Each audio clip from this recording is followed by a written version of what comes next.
சரி, யாருக்கு ஓட்டு போட போற? தளபதிக்கா? உனக்கு ஓட்டே கிடையாது. ஃபர்ஸ்ட் ஐடி கார்டு வச்சு அடிச்சிருவியா? உனக்கு ஓட்டு கிடையாது. உன்னை ஓட்டு போடலாம் விட மாட்டாங்க.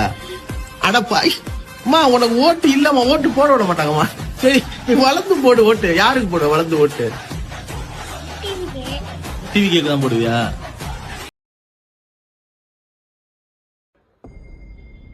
சிபிஐல என்கொயரி முடிஞ்ச உடனே பிரச்சாரத்தை அப்படி மேல எந்திரிச்சார்.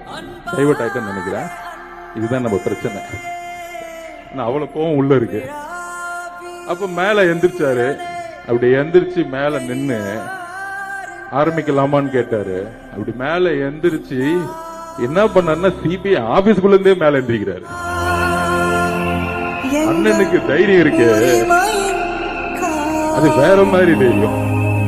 அப்ப எந்திரிச்சு அந்த கேட்டுக்கு வெளியே வந்து மேல பாத்துட்டு 2000 பேர் நான் கையை காமிச்சு பத்திரமா இறங்கிட்டு, இது போதுமா அப்படின்னு கேட்டாரு.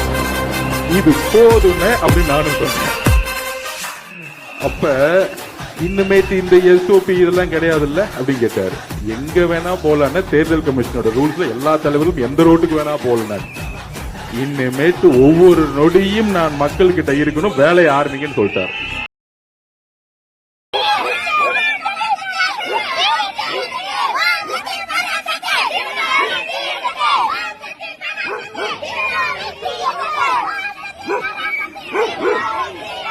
ரொம்ப ரொம்ப பிடிச்சாங்கன்னா தளபதி கட்சின்னு சொல்லுவேன். தளபதி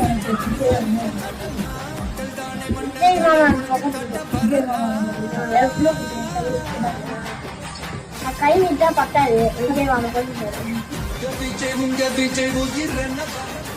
ரொம்ப நிறைய பிடிக்கும். அவரோட படம் தான் நான் பார்த்துருக்கேன். டிக்கெட் சொல்லிட்டு படம் இருக்குல்ல, ஃபுட்பால் மேட்ச் அதை பார்த்துனே இருப்பேன்.